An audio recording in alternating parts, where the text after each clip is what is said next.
CPT number 21। Sir video नहीं आ रही। Video नहीं आ रही है? आ रही है सर। ठीक है। आ रही है सर।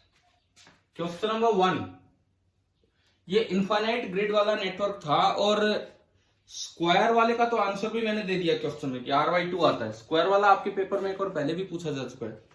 तो अब इसमें पूछा है कि अगर हेक्सागन होता तो क्या आंसर आएगा, ये था। ऐसा तो नहीं है किसी बच्चे ने स्क्वायर देख के सीधा टिक कर दिया हो। अगर इस तरह की ग्रिड होती, बस यही चलते रहते हर तरफ, यूं इस तरह से ये फैलते रहते,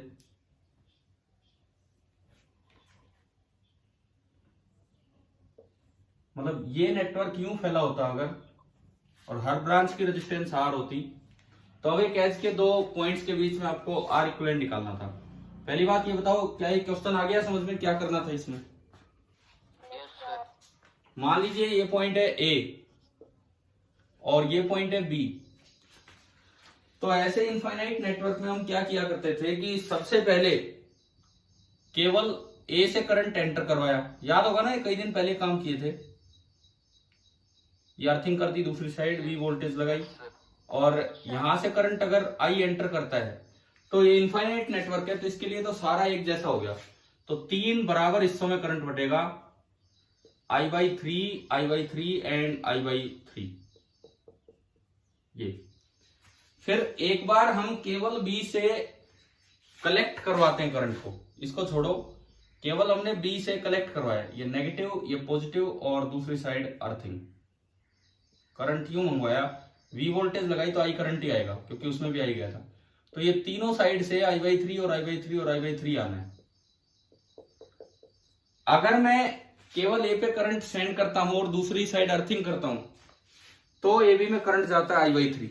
अगर मैं केवल B से करंट मंगवाता हूं और दूसरी साइड अर्थिंग करता हूं तो AB में करंट फ्लो करता है I/3। लेकिन अगर आप दोनों काम एक साथ करेंगे कि A से करंट भेज रहे हैं और B से निकलवा रहे हैं, तो भाई सुपरपोजिशन प्रिंसिपल, जो टोटल करंट होगा इन दोनों का सम हो जाएगा, यानी कि 2I/3। मतलब जब मैं इस तरह से बैटरी कनेक्ट करूं यूं, तो हमें यह पता लग गया कि अगर इसमें करंट आई है तो बीच वाले में करंट जाएगा 2I/3। क्या ये ऐसा ही कुछ हमने स्क्वायर वाले में पढ़ा था, स्क्वायर ग्रिड में? हाँ भाई बताओ, इस तरह का कुछ ही पढ़ा था स्क्वायर ग्रिड में, इस तरह से देखना होता है। Yes sir. तो ये देखो, I करंट आया तो 2I/3 तो इधर गया, तो रिमेनिंग नेटवर्क में कितना गया? रिमेनिंग नेटवर्क में 1/3, 1/3 I तो गया।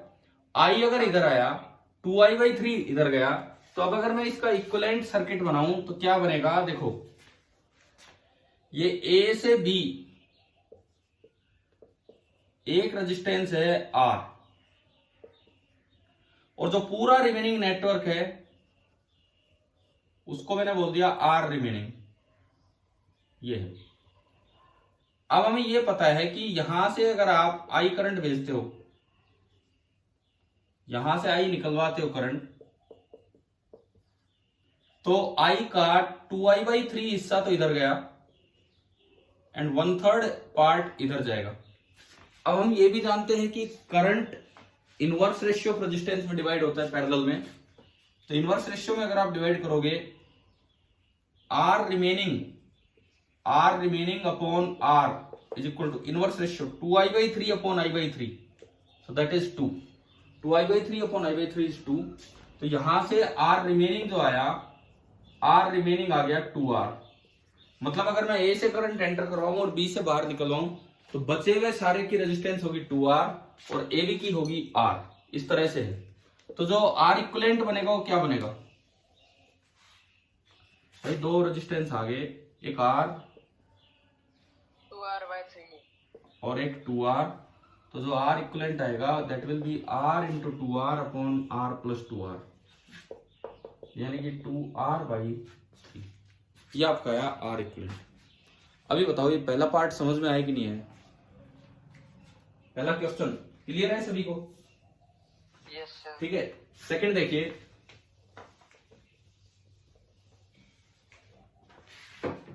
The acceleration due to gravity at a height 1 kilometre above the earth. देखो 1 किलोमीटर बहुत छोटी हाइट है, क्योंकि अर्थ का रेडियस 6400 किलोमीटर होता है, तो बहुत छोटी हाइट है, तो वहां पे आप लिख सकते हैं वो वाला फॉर्मूला 1 - 2h अपॉन आर। ये फॉर्मूला केवल स्मॉल हाइट के लिए लगता है। It's same as at a depth d below the surface. और डेप्थ में तो आप चाहे कितने ही नीचे चले जाओ, जो g लिखा जाएगा दैट विल बी g जो कि सरफेस पे है into 1 - d upon R. Question कहता है कि ये दोनों इक्वल है, ये दोनों इक्वल हैं। अगर h 1 किलोमीटर है तो d निकालना है, तो इन दोनों को इक्वेट कर दो, g dash is equal to g double dash, यानी कि 1 - 2h upon r is equal to 1 - d upon r। It means d is equal to 2h और h था 1 किलोमीटर, तो जो d आपका आएगा that will B 2 kilometre. Direct ये question था।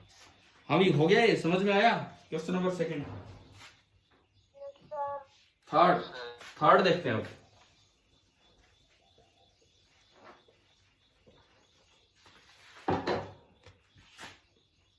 क्वेश्चन नंबर थर्ड देखिए, इसमें यह दिया गया है कि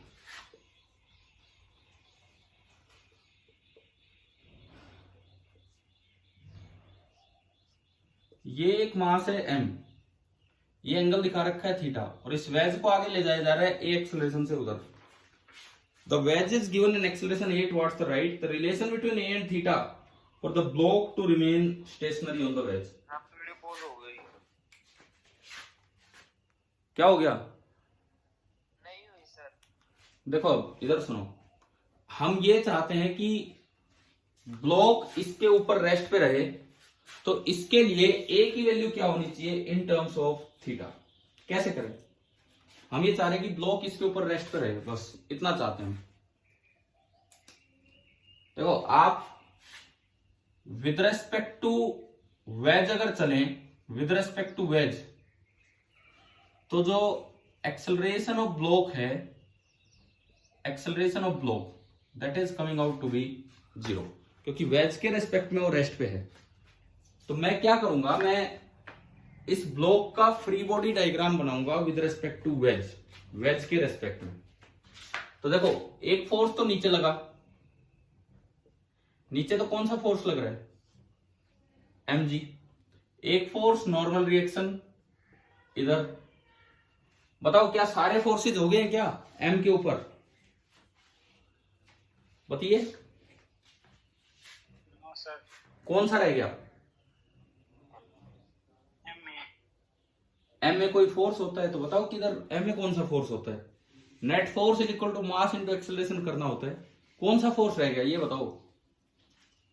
देखो आप डायग्राम बना रहे हो with respect to wedge, wedge खुद एक्सेलरेशन में है, तो वेज एक नॉन इनर्शियल फ्रेम है। क्या हमने कभी स्यूडो फोर्स के बारे में पढ़ा है क्या 9th क्लास में? क्या हमने कभी स्यूडो फोर्स के बारे में पढ़ा है 9th क्लास में?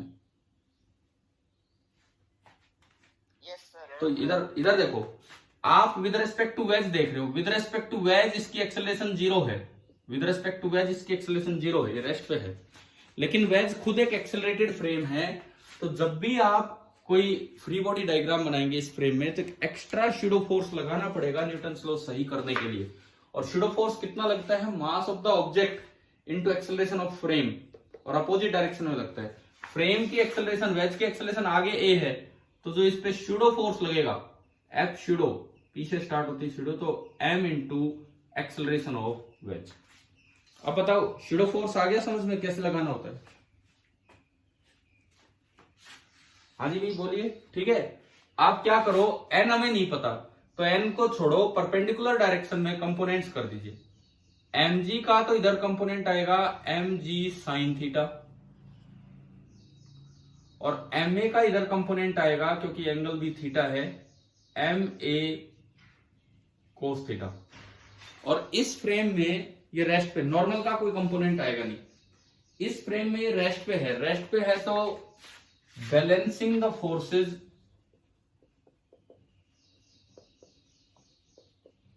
Balancing the forces along the plane, plane के अलोंग आप फोर्सेस को बैलेंस कीजिए। तो इक्वेशन बनेगी ma cos theta is equal to M G sine theta. M से एम कैंसिल हो गया और यहां से ए आ गया जी इंटू टेन थीटा। अभी बताओ क्या ये क्लियर है कि नहीं? Yes sir. ठीक है, तो ये आपका था सवाल नंबर तीसरा। Question number fourth graphical question है। क्या ये पहले डिस्कस हो चुका है ये वाला सवाल फोर्थ, कि पैराबोला होगा, स्ट्रेट लाइन होगा, बी थिन वायर है। देखिए क्वेश्चन नंबर 4 देखिए आप, thin wire of fixed length, इसकी लेंथ फिक्स है L, is carrying a constant current. मान लो इसमें करंट फिक्स है आई, कांस्टेंट करंट जा रहा है। The wire is bent in the form of a circular coil, the radius of the coil is equal to R and number of turns is N. देखो इससे आपने circular coil बना दी, number of turns N है और radius R है। Total length को मैं लिख सकता हूं नंबर ऑफ टर्न्स इनटू एक टर्न की लेंथ 2 पाई आर। बताओ ये रिलेशन आया यहां तक समझ में? ठीक है। And magnetic field induction at the centre of the coil is B. तो graph of B versus N बनाना है। यहाँ पे बी है, अगर करंट ऐसे आ रहा होगा तो बी अंदर की तरफ होगा। अब आपको याद होगा बी का फॉर्मूला सेंटर पे होता है mu naught N I by 2 R, है ना, ये फॉर्मूला है। अब ये कहता है कि ग्राफ बनाओ बी का एन के साथ।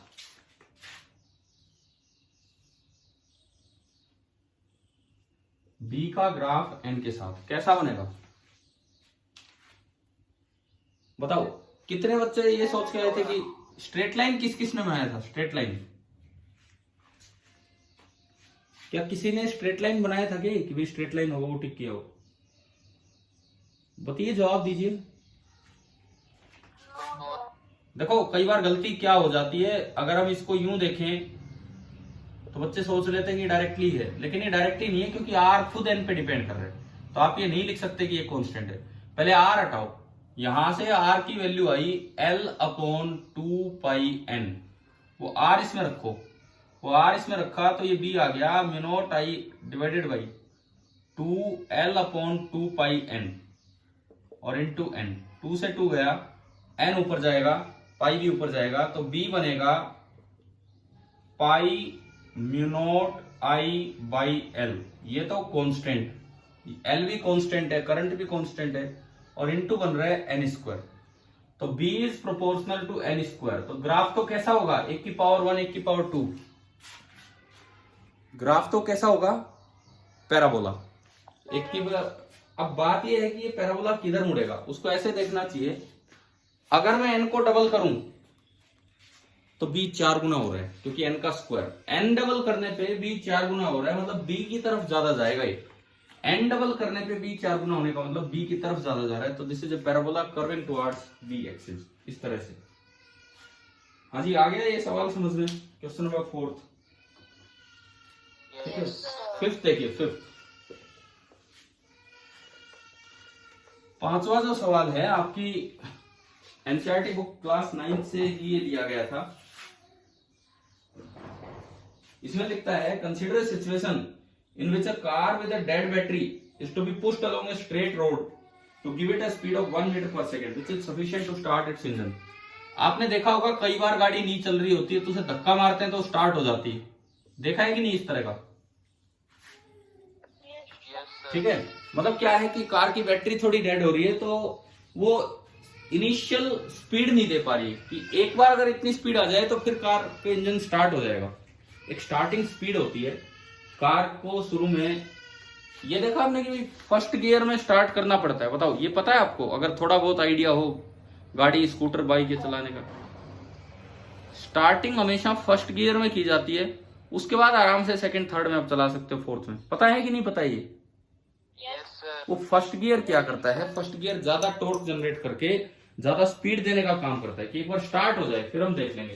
तो ये कह रहा है कि एक ऐसा इंजन है जिसको स्टार्ट होने के लिए कम से कम स्पीड चाहिए 1 मीटर पर सेकंड। ये क्वेश्चन में दे रखा आपको, ठीक है। ये एग्जाम्पल ना आपके उसमें था एनसीईआरटी 9th क्लास में, वहीं से मैंने बना के दिया था क्वेश्चन। एग्जाम्पल नहीं मतलब उसमें थ्योरी पार्ट में दिया। 2 persons give a sudden push, एकदम से उन्होंने धक्का दिया बस, but it does not start. कि गाड़ी ऐसे स्टार्ट होती है भाई, एक बार धक्का देके छोड़ देते हैं या थोड़ी दूर तक धक्का लगाते हैं लोग उसके, जब गाड़ी स्टार्ट करनी लगाते हैं। धक्का लगाते हैं। तो क्यों लगाते हैं उसका कारण सुनो। आप एक कांस्टेंट फोर्स लगा रहे हैं, सपोज कीजिए आप एक कांस्टेंट फोर्स लगा रहे हैं F, आप इस पे फोर्स लगा रहे हैं F, इस तरह से कितनी देर तक लगा रहे हैं उस पे डिपेंड करेगा कि आपने इसको कितना मोमेंटम दिया। हमें ये पता है कि ये स्पीड अगर V नॉट हो जाए तो ये स्टार्ट हो जाएगा, ठीक है। सपोज आपने कांस्टेंट फोर्स लगाया डेल्टा टी टाइम तक, तो चेंज इन मोमेंटम हो जाएगा F इंटू डेल्टा टी। अब चेंज इन मोमेंटम होगा final momentum minus initial momentum, इसका गाड़ी का मास मैंने m मान लिया, is equal to F into delta T. यहां से m आ गया, sorry V not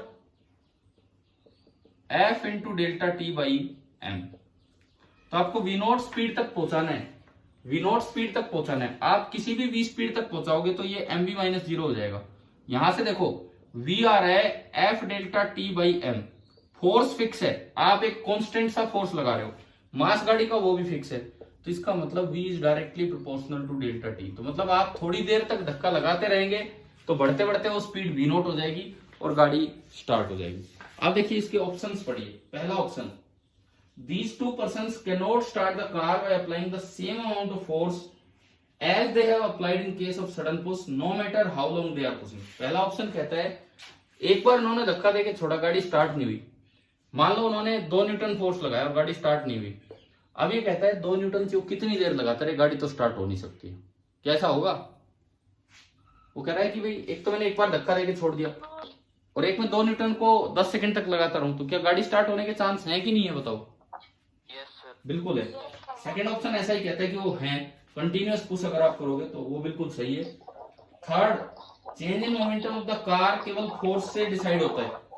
change in momentum केवल फोर्स पे डिपेंड करता है कि टाइम पे भी डिपेंड करता है? चेंज इन मोमेंटम केवल फोर्स पे डिपेंड करता है कि टाइम पे भी डिपेंड करता है? टाइम पे भी डिपेंड करता है। और अगर आप कम टाइम में इतना ही मोमेंटम देना चाहते हो तो आपको फोर्स क्या लगाना पड़ेगा? ज्यादा। कम टाइम में इतना ही मोमेंटम देना चाह रहे हो तो आपको फोर्स ज्यादा लगाना पड़ेगा। तो ये आपका आखिरी ऑप्शन है। आखिरी ऑप्शन कहता है कि ज्यादा फोर्स लगा के आप स्टार्ट नहीं कर पाओगे। कर सकते हैं, ज्यादा फोर्स लगाओ, एक बार धक्का दे दो थोड़ी सी टाइम के लिए, तो भी वो स्टार्ट हो सकती है। तो बताइए ये क्वेश्चन आ गया कि नहीं आया समझ में? Yes sir. ठीक है। Yes sir. क्या कोई डाउट है क्या किसी को 5वें सवाल में? ठीक है। क्वेश्चन नंबर 6, एक easy question, law of flotation पे बेस्ड एक सवाल, जस्ट फ्लोटेशन रिवाइज करने के लिए। लॉ ऑफ फ्लोटेशन पे बेस्ड एक क्वेश्चन है, जस्ट फ्लोटेशन रिवाइज करने के लिए। A block of wood floats in water at 4 degree Celsius. 4 degree Celsius पे वाटर की डेंसिटी होती है, कोई बात नहीं, क्या करूं मैं, 4 डिग्री सेल्सियस पे वाटर की डेंसिटी होती है 1000 किलोग्राम पर metre cube.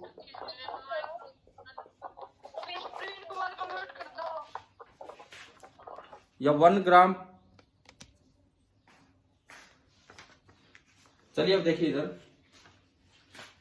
The density of object बतानी है आपको कितनी होगी, और उसका 4/5 पार्ट अंदर है। देखो ये लिक्विड यहां तक है, अगर पूरा वॉल्यूम V है तो ये जो अंदर वाला वॉल्यूम होगा, अंदर वाला, दैट इज 4V/5, ये है। तो इस पे जो वेट होगा, density of object into complete volume, ये तो मास हो गया, इंटू G, और जो पॉइंट फोर्स लगेगा density of water into volume emerged, volume emerged 4/5V into G। इन दोनों को इक्वेट करना है। इक्वेट करना है तो G से G कैंसिल हो जाना है, V से V कैंसिल हो जाना है, और यहां से डेंसिटी ऑफ ऑब्जेक्ट आ जानी है 4/5 टाइम्स डेंसिटी ऑफ वाटर। और डेंसिटी ऑफ वाटर होती है 1000, तो 4/5 गुना 1000 या 800 किलोग्राम पर मीटर क्यूब आ जाना। ये तो एक इजी सवाल था, आप डायरेक्ट भी ये फॉर्मूला लगा सकते थे, लॉ ऑफ फ्लोटेशन वाला, मैंने आपको ये करके दिखाया। चलिए 7th क्वेश्चन नंबर 6 के बाद क्वेश्चन नंबर 7 हम देखें हम।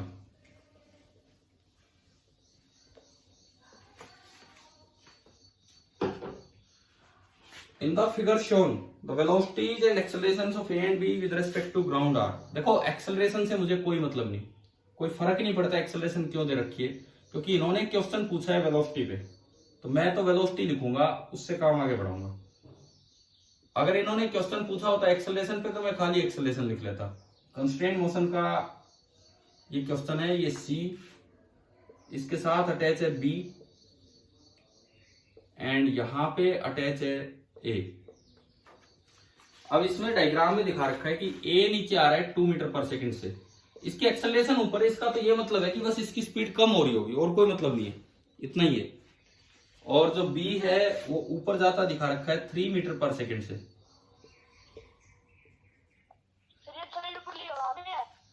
क्या थर्ड पुली कौन सी ना, ये अटैच है। और सी की स्पीड आपको निकालनी है। देखो जब स्पीड पूछे तो खाली स्पीड पे ध्यान दो, एक्सेलरेशन पे मत ध्यान दो। इन्होंने खाली स्पीड पूछी है, एक्सेलरेशन नहीं पूछी है। तो तरीका देखिए, ये पुली रेस्ट पे है क्योंकि ऊपर अटैच है, तो अगर ये 2 मीटर पर सेकंड से नीचे आ रहा है तो ये हिस्सा 2 मीटर पर सेकंड से ऊपर जा रहा होगा। अब देखो ये ब्लॉक इस पुली से अटैच है, तो मतलब ये पुली ऊपर जा रही है 3 मीटर पर सेकंड से, तो इसकी स्पीड ऊपर v मान लो। क्या रिलेशन बनेगा बताओ इसको देख के, क्या relation? 2 plus V by 2 is equal to 3, तो 2 plus V is equal to 6, और यहां से v आया कितना, 4 मीटर पर सेकंड।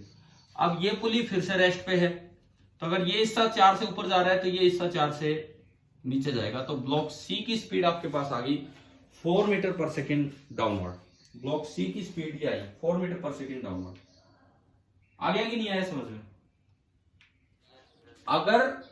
अगर सवाल में ब्लॉक सी की एक्सेलरेशन पूछी होती तो आपको स्पीड नहीं देखनी थी, तो फिर आप ओनली जो एक्सेलरेशन मीटर पर सेकंड स्क्वायर में दिखा रखे हैं वो वाले देखते और उससे कर लेते। क्लियर है?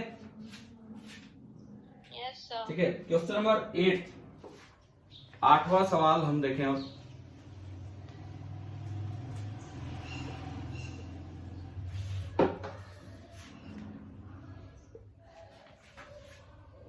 इसमें कहता है the kinetic energy of A particle becomes 4 time of its initial value. तो यार मास तो चेंज होता नहीं है, जो अगर इस तरह से है पार्टिकल है तो आप ये माना करो कि काइनेटिक एनर्जी 4 टाइम्स होने का मतलब स्पीड क्या होगी, पहले v थी तो अब कितनी होगी बताओ। काइनेटिक एनर्जी 4 टाइम्स होने का क्या मतलब है कि, तो d आया था 4 मीटर पर सेकेंड डाउनवर्ड। 7th क्वेश्चन का अभी हमारा आंसर क्या आया था, सी ब्लॉक नीचे जा रहा था 4 मीटर पर सेकेंड डाउनवर्ड से, वही तो आंसर दिया था। देखिए 8th, काइनेटिक एनर्जी 4 टाइम्स होने का मतलब स्पीड कितने टाइम्स हुई है बताओ? 16। अरे 2 टाइम्स, 16 टाइम कहां से होगी? 2 टाइम्स नहीं हुई सर। देखो इधर, काइनेटिक एनर्जी 4 टाइम्स होने का मतलब है कि स्पीड 2 टाइम्स हुई है, तभी उसका स्क्वायर 4 टाइम्स हुआ होगा। तो नया मोमेंटम कितना बढ़ गया? देखिए इनिशियल स्पीड v मान लो, तो मोमेंटम इनिशियल था mv, फाइनल स्पीड 2v होगी, तो मोमेंटम फाइनल हो गया 2mv। तो जो चेंज इन मोमेंटम हुआ that is p final minus p initial upon p initial into 100, ये परसेंटेज चेंज है। p final minus p initial 2mv minus mv upon p initial mv into 100, तो ये आपका आया कि 100% इंक्रीज हो गया। एक आसान सवाल था ये, हमें आया कि नहीं आया समझ में बताओ? क्वेश्चन नंबर 8, ठीक है। उसके बाद है question number 9। Two common safety devices हमने पढ़े हैं। एक इलेक्ट्रिक फ्यूज, वो किस पे बेस्ड होता है? हीटिंग इफेक्ट ऑफ करंट पे। और एक हमने शायद एक दिन सोलेनॉइड भी पढ़ा था, सोलेनॉइड वाला सर्किट ब्रेकर, और वो आपको ध्यान होना चाहिए कि वो मैग्नेटिक इफेक्ट पे बेस्ड था। करंट बढ़ेगा तो सोलेनॉइड के अंदर फील्ड बढ़ जाएगा, वो आयरन को अट्रैक्ट कर लेगा, वो जाके टक्कर मारेगा और स्विच ऑफ हो जाएगा। बताओ ये पढ़ाया था कि नहीं? तो ये भी एक इजी क्वेश्चन है, इजी सवाल है कि फ्यूज तो बेस्ड है हीटिंग इफेक्ट पे, और जो दूसरा सर्किट ब्रेकर है सोलेनोइड वाला वो बेस्ड है मैग्नेटिक इफेक्ट पे। हो गया।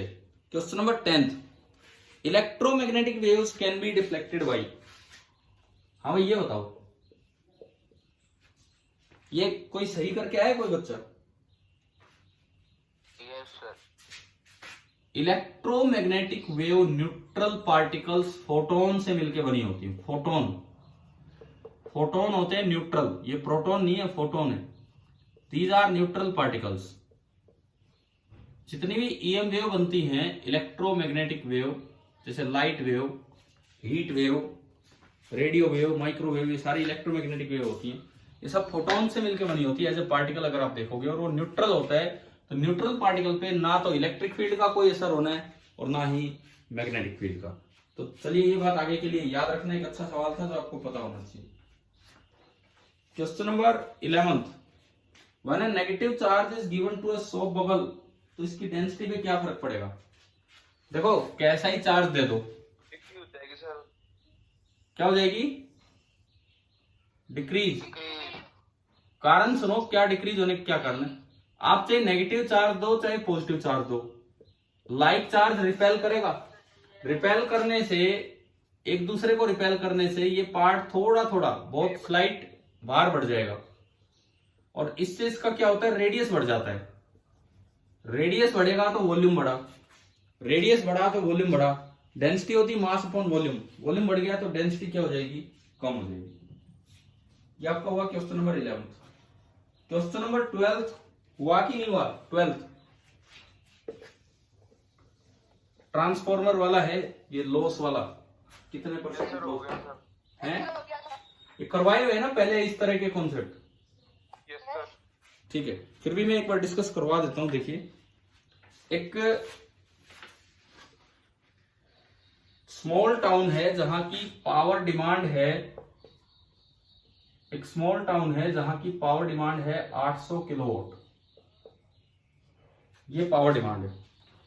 220 वोल्ट पे यहां सप्लाई आती है गांव में। 15 किलोमीटर दूर है ये जनरेटर से, जहां जनरेटिंग प्लांट है वहां से 15 किलोमीटर की दूरी पे है। 440 वोल्ट पे वहां जनरेशन हो रहा है। यहाँ जो वोल्टेज बन रही है 440 वोल्ट पे बिजली जनरेट हो रही है। Resistance of the 2 wire transmission line carrying power is 0.5 ओम पर। देखो ये जो ट्रांसमिशन लाइन रेजिस्टेंस है इसको आरएल से बोलते हैं। 0.5 ओम पर kilometre into total length. 2 wire line है तो 15 किलोमीटर में उसकी जो लेंथ आई होगी वो 30 किलोमीटर लेंथ आ गई होगी। तो जो ट्रांसमिशन लाइन की रेजिस्टेंस है वो आपकी बनेगी 15 ओम। ट्रांसमिशन लाइन की रेजिस्टेंस इतनी आ गई 2 वायर लाइन की। अच्छा, उसके बाद the transmission line voltage at town and is 40,000 volt. Town and पे जो वोल्टेज है दैट इज 40,000 वोल्ट। यहाँ कोई स्टेप डाउन ट्रांसफॉर्मर होगा तो 40,000 से 220 पे लाके इसको डाल रहा है इस तरह से। तो आपको बताना है कि power dissipation as heat in percentage during transmission. Transmission के समय कितनी पावर डिसिपेट हुई, मतलब कितनी जनरेट हुई और कितनी डिसिपेट हुई, उससे पावर लॉस आएगा। करवाए हुए हैं ना ये वाले सवाल पहले, बताओ कैसे होगा? हाँ जी बताइए किस तरह से होगा। सबसे पहले आप यहां से ये लाइन वोल्टेज दे रखी है और यहां जो पावर पहुंची है दैट इज 800 किलो यानी कि 10 की पावर 3 वोल्ट। यहां से लाइन करंट निकाल लो। लाइन करंट क्या आया होगा? P is equal to V into I. तो यहां से जो I आएगा that will be equal to P by V. I जो आएगा that will be equal to P by V. तो 40,000 अपॉन ना सॉरी P तो ऊपर है 8 into 10 to power 5 upon 4 into 10 to power 4। तो ये आया 20 एम्पियर। ये जो लाइन करंट आया, लाइन करंट मेरे पास आया 20 एम्पियर। 20 एम्पियर आया तो लाइन लॉस भी आ गया। यहां जो पोटेंशियल ड्रॉप होगा I इंटू आर होगा 20 इंटू 15, 300 वोल्ट। अगर 300 वोल्ट का यहाँ ड्रॉप हुआ और यहाँ 40,000 है, तो यहाँ जो पोटेंशियल होगा दैट इज 40,300 वोल्ट। 300 यहाँ रह गया, बाकी वहां पहुंचा। लाइन में लॉस कितना हुआ? लाइन में हीट लॉस हुआ I2R लॉस, पावर लॉस। तो लाइन करंट था आपका 20, तो 20 का स्क्वायर इंटू आर, आर है आपका 15, तो ये हो गया 15 गुणा 4 60, 600, यानी कि 6 किलोवाट। जो लॉस हुआ वो हुआ 6 किलोवाट। और पावर पहुंची कितनी है टाउन में? 800 किलोवाट, यानी कि यहां जनरेट कितनी हुई होगी? 806। 6 का लॉस हो गया, 800 आगे पहुंच गई। तो परसेंटेज लॉस कितना हुआ? Percentage loss, loss divided by power generated into 100। ये आप करोगे तो आंसर आ जाएगा 0.74%। अभी बताओ क्या ये क्वेश्चन कितने बच्चों से हो गया था? Yes sir. Yes sir. वैसे ये सवाल जेई एडवांस में आया था कभी, आज से 7-8 साल पहले, शायद 7 साल पहले। जेई एडवांस जो IIT जेई का एडवांस वाला पेपर होता है उसमें आया था, एक अच्छा सवाल था ये, लेकिन ठीक है आपने कर दिया। Question number 13। 300 क्या है? 300 क्या? 300 क्या है ये यस सर। लाइन के अक्रॉस वोल्टेज ड्रॉप कितना हुआ? जब किसी आर रेजिस्टेंस में से आई करंट जाता है तो पोटेंशियल ड्रॉप होता है आई इंटू आर। तो इसके लाइन के अक्रॉस जो पोटेंशियल ड्रॉप है वो 300 वोल्ट है। तो अगर यहाँ का पोटेंशियल 40,000 है तो इसका मतलब यहाँ का पोटेंशियल 40,000 300 वोल्ट होगा, और 300 वोल्ट इसके पास पोटेंशियल ड्रॉप हो गया, तो वहां 40,000 वोल्ट का पोटेंशियल पहुंच रहा है। आया क्या समझ में? क्या है ये? Yes sir. ठीक है। इस पेपर का सबसे अच्छा सवाल भी यही था, मान लो आप, कि जिस तरह से ये इलेक्ट्रिकल ट्रांसमिशन से रिलेटेड था। Question number 13, an important advantage, ये आपकी बुक की एक लाइन है as it is, an important advantage of AC over DC is that electric power can be transmitted over long distances without much loss of energy. यही है कि बहुत long distance तक आप भेज पा रहे हो बिना एनर्जी लॉस के। ऐसा क्यों पॉसिबल है? किसकी वजह से ऐसा पॉसिबल है बताओ? हाँ, ट्रांसफॉर्मर अगर नहीं होता तो हम पहले स्टेप अप नहीं कर पाते, स्टेप अप नहीं कर पाते तो वोल्टेज नहीं बढ़ा पाते। अब P बराबर V इंटू आई होता है, तो यहां से I बराबर P बाई V, I बराबर P बाई V। ये जितना ज्यादा होगा I लाइन करंट उतना ही कम होगा। तो ये फायदा ट्रांसफॉर्मर की वजह से हुआ है। और फिर स्टेप डाउन ट्रांसफॉर्मर नहीं होता तो उसे यूज नहीं कर पाते इतनी हाई वोल्टेज को। तो ये सारा का सारा फायदा ट्रांसफॉर्मर की वजह से ही हुआ है। ये जो फायदा है AC का, it is only due to transformer. आप ये बताओ, ये आपका पेपर अब हो गया है, क्या ये समझ में आ गया सभी को? Yes sir. ठीक है, यस सर। क्या कर रहे हो? 12th वाला वापस समझा दो। चलो मैं समझाता हूँ, लेकिन ये मैंने वापस ही समझाया था बिकॉज मैं एक बार पहले करवा चुका ये काम, ये इस तरह के। तो देख लो एक बार फिर से सुन लो 12th वाले सवाल को, कि ये दिया है क्वेश्चन में, यहाँ इस टाउन की पावर डिमांड है इतने, और यहाँ पे जो सप्लाई आ रही है वो 40,000 वोल्ट पे आ रही है। जो लाइन वोल्टेज है टाउन एंड की तरफ वो 40,000 वोल्ट है, और आपको परसेंटेज लॉस निकालना है। तो सबसे पहले तो मुझे ये निकालना होगा इधर जनरेट कितनी हुई और लॉस कितना हुआ। तो उसके लिए मुझे लाइन करंट चाहिए, क्योंकि लाइन रेजिस्टेंस तो मुझे दे रखा है 0.5 ओम पर किलोमीटर, और 2 वायर लाइन चल रही है और 15 किलोमीटर तक लाइन है। तो 2 वायर लाइन की टोटल लेंथ होगी 30 किलोमीटर। 30 किलोमीटर की रेजिस्टेंस ये होगी 15 ओम। यहां तक आ गया होगा समझ में? अब देखो टाउन में पावर इतनी पहुंची, यहाँ इतनी वोल्टेज पे आई, तो उससे मैंने लाइन करंट निकाल लिया P बराबर V इंटू आई, और उससे I निकल के आया 20 एम्पियर। यहां से हमारा लाइन करंट आ गया 20 एम्पियर। अच्छा, लाइन करंट आने के बाद मैंने पावर लॉस यहां निकाला I2R। I2R लॉस जो लाइन में हुआ है हीट के रूप में, तो I20 और R अभी अपने निकाला था 15, तो 6 किलोवाट का लॉस हो गया। अब आगे टाउन में पहुंची 800 किलोवाट, 6 बीच में नष्ट होगी, तो इसका मतलब आपने जनरेट कितनी की थी? 806 किलोवाट। 806 किलोवाट आपने जनरेट की थी, और जो परसेंटेज लॉस होगा that is loss upon total generated into 100। तो इस तरह से सोल्व किया। क्या आ गया कि नहीं आया समझ में? हाँ भाई बताओ। और ये अगर देखोगे तो ये आएगा 600 upon 806, this is less than 1, और लेस देन 1 एक ही ऑप्शन था 0.74, तो आपको कैलकुलेशन भी नहीं करनी थी। अगर यहां तक पहुंच गए तो आपका आंसर आ जाना था। अभी बताइए पेपर पूरा आया समझ में? Yes sir. ठीक है, अब देखो एक और पॉइंट में इसके साथ थोड़ा सा समझाता हूं कि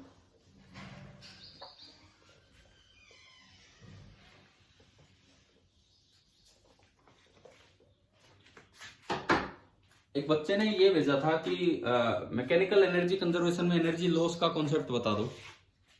तो किसने भेजा था आप में से? ये कल ही लिख के भेजा था किसी ने। तो भाई ये इतना सा है कि जैसे कई बार ऐसे सवाल आपने देखे होंगे कि ये बॉल है, ये h1 हाइट से ड्रॉप की गई, h1 हाइट से ड्रॉप की गई, टक्कर के दौरान 25% एनर्जी इसकी नष्ट हो रही है, 25% मैकेनिकल एनर्जी इसकी नष्ट हो जाती है।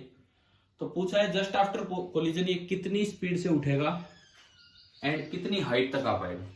कि जस्ट आफ्टर कोलिजन ये बॉल कितनी स्पीड से स्टार्ट होगी एंड कितनी हाइट तक आ पाएगी। ये दो बातें आपको बतानी है, h dash and v dash, ये दो चीजें। तो सबसे पहली बात, ये एनर्जी लॉस वाले कैसे लेने? देखो जब तक टक्कर नहीं हुई एनर्जी कंजर्व्ड है, तो यहां से यहां तो एनर्जी कंजर्व्ड रहेगी। टक्कर से जस्ट पहले अगर स्पीड v है तो यहां से यहां एनर्जी कंजर्व है, यहां से इसको ड्रॉप किया है तो kinetic energy initial 0, potential energy initial is mgh1 drop किया है, potential energy initial is mgh1। जब ये जमीन पे आ जाएगा तो potential energy final 0 and kinetic energy final is half mv²। यहां से यहां आप एनर्जी कंजर्वेशन लगा सकते हो, तो इन दोनों का सम mgh1 बराबर इन दोनों का सम हाफ mv²। m से m गया और यहां से v आ गया √2gh1। ये तो एनर्जी कंजर्वेशन से आया सीधा। लेकिन अब जस्ट आफ्टर कोलिजन अगर आप देखते हो, जस्ट आफ्टर कोलिजन ये v डैश से चलेगा, तो अब यहां देखो पोटेंशियल एनर्जी तो यहां भी 0 है और काइनेटिक एनर्जी यहां पे है हाफ mv²। अब क्वेश्चन में दिया है कि 25% एनर्जी नष्ट होगी, यानी कि 75% बची है। 75% बचने का मतलब है 75/100 टाइम्स, 3/4 टाइम्स बची है। तो यहां एक इक्वेशन बनेगी कि काइनेटिक एनर्जी जो ये है half mv² is equal to 3/4 times या 75/100 times half mv²। Half m से हाफ m गया और यहां से v डैश आ गया √3/2v। तो ये बस एक एक्स्ट्रा पॉइंट आ जाता है और कुछ नहीं। और उसके बाद फिर दोबारा आप एनर्जी कंजर्वेशन लगा दो यहां से यहां, तो उससे आपका h डैश आ जाएगा। मतलब बीच में जहां लॉस हो उतना परसेंट लॉस आप काउंट कर दिया करो, जैसे मैंने बताया। उसके बाद फिर दोबारा एनर्जी कंजर्वेशन यहां से यहां लगाओगे, हाइट कम आएगी पहले से, 3/4 टाइम से ऐसी आ जाएगी। लेकिन ये तरीका आया कि नहीं आया समझ में, बताओ।